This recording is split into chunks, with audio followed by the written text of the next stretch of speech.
The year is 3019, and the forces of Mordor are about to engage the well-positioned defenders of Minas Tirith. Mordor holds the significant numerical and tactical advantage, but as we will see, make a critical mistake of forgetting to watch the morning weather report.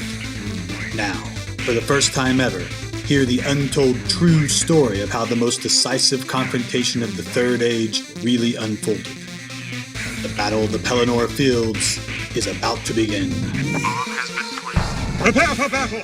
Welcome! Punch! What about second breakfast?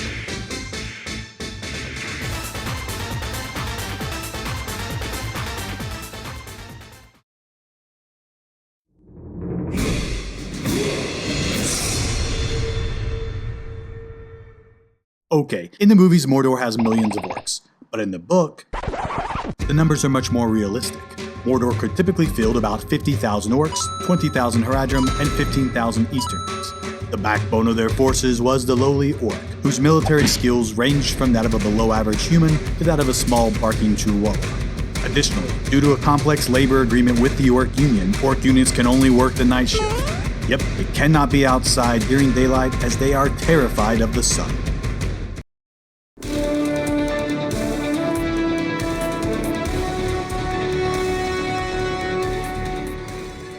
Gondor was a country of several million people spread across dozens of cities. While Minas Tirith only housed 2,000 soldiers, other cities would contribute significant troops when nasty orcsuses needed fighting. Strategic alliances included 1,000 heavy cavalry from the Knights of Dol Amroth, 12,000 riders of Rohan with the Berserker skill tree, elven archers from Lothlorien, and dwarven infantry from the Lonely Mountain.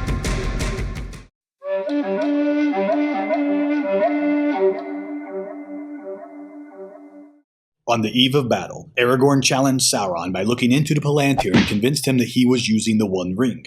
This gave Mordor the heebie-jeebies, causing them to plan to attack before all their armies were assembled, leaving 15,000 orcs out of the battle. Nice move, Aragorn.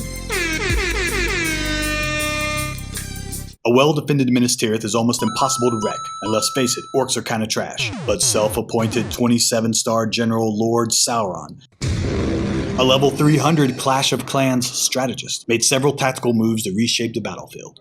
He paid the Black Fleet of the Corsair pirates to raid coastal Gondorian cities, preventing them from sending reinforcements to Minas Tirith. Allied Saruman eliminated the riders of Rohan at Helm's Deep. Orcs attacked the elves in Lorien and the Woodland Realm, and Easterlings attacked Dale and the Lonely Mountain. Additionally, Mordor exploited a loophole in the Orc contract by causing Mount Doom to erupt, creating an enormous volcanic cloud of smoke and ash that covered the battlefield, hid the sun, and allowed the Orcs to fight in the daytime. These big brain moves significantly tipped the scales in Mordor's favor, creating a troop advantage of 10-1. And because Aragorn's challenge had accelerated the attack, the defenders of Gondor had no time to react. Nice move, Aragorn.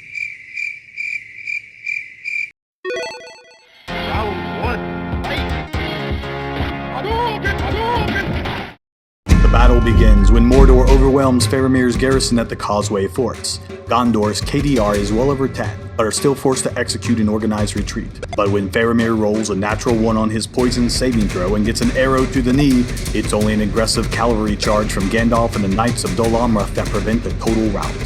The Pelennor Fields are overrun. A smaller contingency is sent north to block the road west, crushing any hopes of a Rohan cavalry.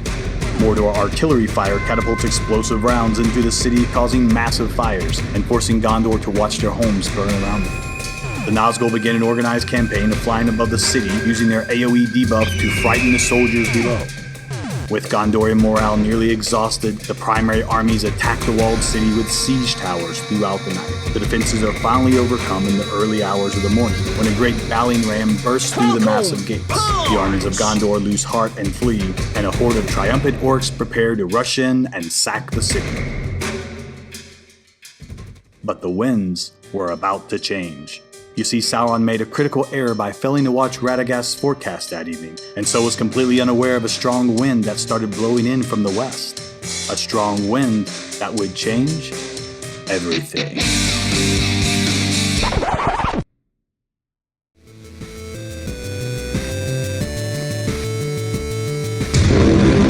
With the help of some leafy greens, Rohan had survived Helm's Deep and began mustering troops to reinforce Minas Tirith. King Theoden would typically expect 12,000 troops, but due to Aragorn accelerating the battle, he only had time to collect 6. As they approached the city, allies led them through a thin canyon in the Druidan forest, allowing them to circumvent the orcs on the road, enter the northern gate unnoticed, and in the dark of night, quietly prepare for a hopeless cavalry charge. However, a strong wind had been blowing in from the west, quietly rolling the volcanic cloud away from the city. And on the morning of March 15th, 3019, the sun rose. Without the volcanic cloud, sunlight fell on the faces of the orcs like a storm of arrows, who threw down their weapons and fled back to their camp. Seizing the opportunity, Theoden's cavalry charged into the rear of the fleeing orcs, killing at will. I mean, look at this legend! Recognizing the sudden danger, the Haradrim king countered with his own cavalry charge, resulting in the death of the 3 kings: Witch King, Theoden King, and the Haradrim King. The death of Theoden allowed the Rohirrim to activate their Berserker skill, suddenly driving deep into the enemy ranks. Soldiers of Gondor marched out to face the eastern reinforcements, while the Knights of Dol Amroth charged into the enemy. But as if powered by the very will of Sauron, Mordor played an epic reverse card on the winds, and the clouds recovered the sun. Orcs flooded back onto the battlefield, surrounding the men in a sea of enemies. The Knights of Dol Amroth spread to the aid of the Gondorian soldiers, who were unable to make it back to the protective walls of Minas Tirith. Rohan formed a shield wall around a small hill, determined to make a legendary final stand. And as if the final stroke of doom, up came the black ships of the Corsair pirates. Pirates. The battle was lost. That's got to be the best pirate I've ever seen. So it would seem.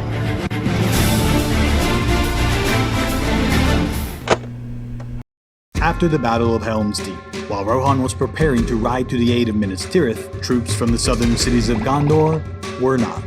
You see, the Blackfeet of the Corsair pirates had captured the port city of Pelennor and were sailing all up and down the Anduin River, raiding Gondorian cities and preventing them from sending troops to Minas Tirith. Aragorn, Legolas, and Gimli were joined by 30 of the Dunedain Rangers and the twin sons of Elrond, and together they took a shortcut through the Paths of the Dead. There they summoned the dead army of the Oathbreakers and raced across the southern provinces of Gondor, collecting additional troops at every stop, and in the cover of night, this hobbit-sized force prepared to attack the larger army of the Corsairs at Pelennor. The stealth portion of this level saw the Rangers systematically kill smaller units of men spread throughout the city, dropping enemies like Ezio in a Pizza Hut. Eventually, the Corsairs figured out that they were under attack and sounded the alarm, organizing a large force of men near their boats, but Aragorn gave the signal and up came the Ghost Army, who ran across the water and hilariously jump-scared the pirates, who were so spooked that they threw themselves into the water and were all drowned.